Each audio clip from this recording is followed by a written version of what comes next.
இன்னைக்கு என்ன topic share பண்ணலாம் அப்படின்னு நான் நினைச்சேன்னா பார்ன் அகேன் அப்படின்ற இந்த டேர்ம் வந்து கிறிஸ்டியன்ஸ் நீங்க எத்தனை பேர் கேட்டிருக்கீங்கன்னு எனக்கு தெரியல.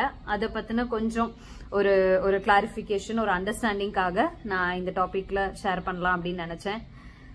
ஒரு இன்சிடென்ட் நடக்குது.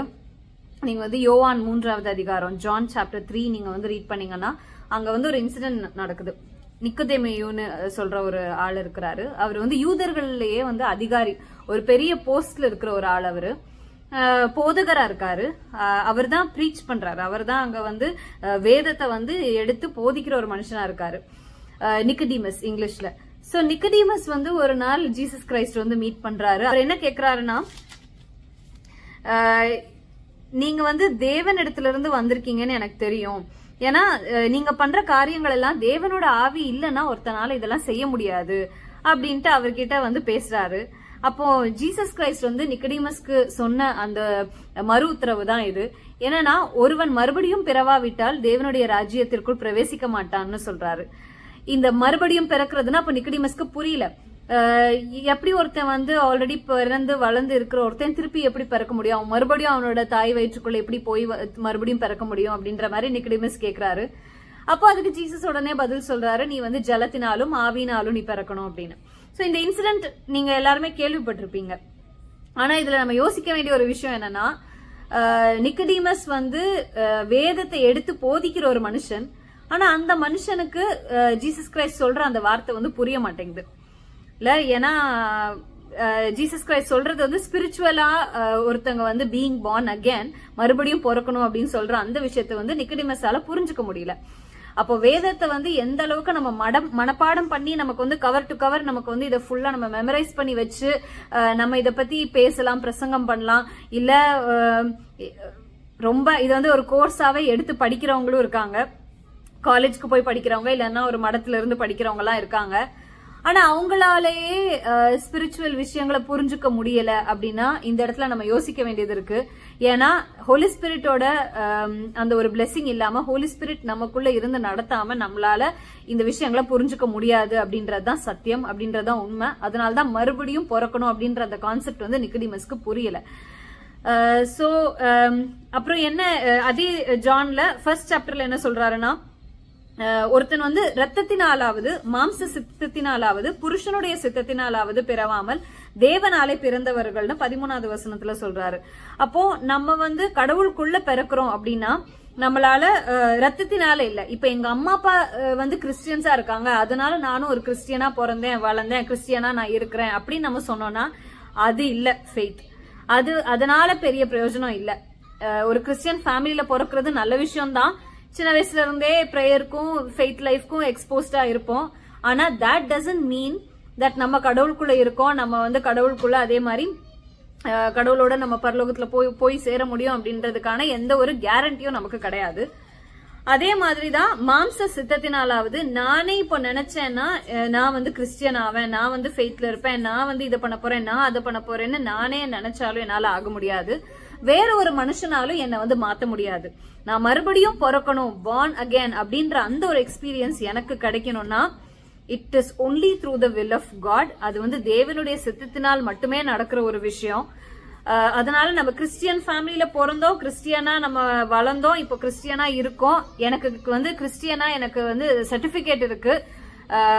அந்த ஒரு சான்றிதழ், ஜாதி சான்றிதழ் வாங்குற மாதிரி அதுல வந்து நான் வந்து எனக்கு கிறிஸ்டியன் அப்படின்னு போட்டு என்னோட ஜாதி நான் போட்டிருக்கேன், அதனால நான் கிறிஸ்டியன் அப்படின்னா அது இல்ல.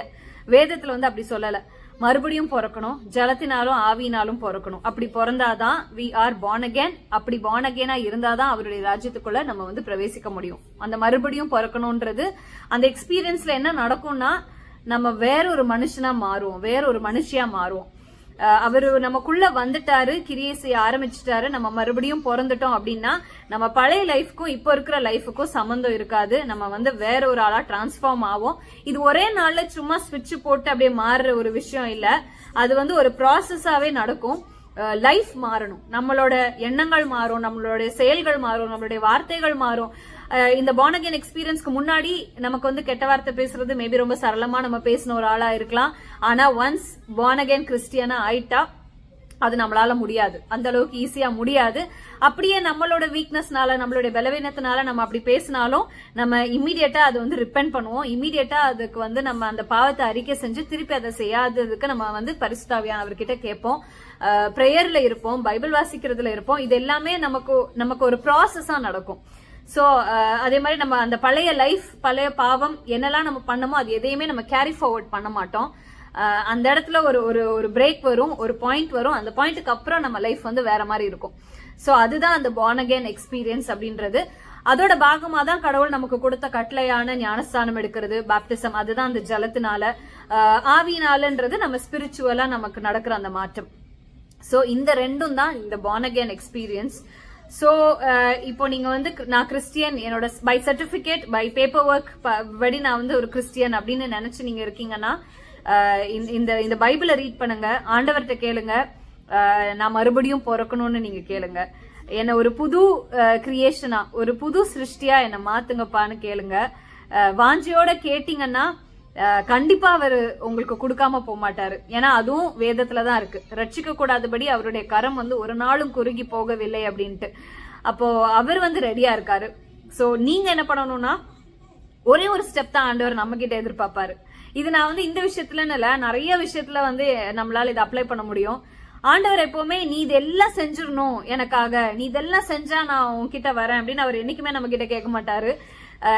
அவர் எதிர்பார்க்கறது எல்லாமே ஃபர்ஸ்ட் ஸ்டெப், ஒரு ஸ்டெப் நம்ம இஷ்டத்தோட, நம்ம வாஞ்சியோட, நம்ம விருப்பத்தோட அவர்கிட்ட போகணும்னு அவர் எதிர்பார்க்கிறாரு.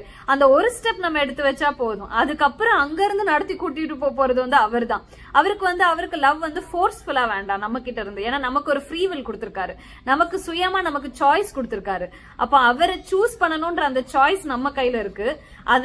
உங்களை நான் சூஸ் பண்றேன்ப்பா அப்படின்னு நம்ம ஒரு ஸ்டெப் தான் நம்ம எடுத்து வைக்க போறோம். நீங்க இப்பவே ரொம்ப யோசிக்க வேண்டாம், ஐயோ நான் இது பண்ணணும், ஐயோ நான் அது பண்ணணும், ஐயோ நான் பாப்டிசம் எடுக்கணும், ஐயோ நான் வந்து அந்நிய பாஷை பேசணும், ஐயோ நான் ஸ்பிரிச்சுவல் லைஃப்குள்ள வரணும் அப்படின்ற மாதிரி நீங்க எல்லாமே எல்லாம் யோசிக்க வேண்டாம். ப்ராசஸ் எல்லாமே அவர் பாத்துக்குவாரு.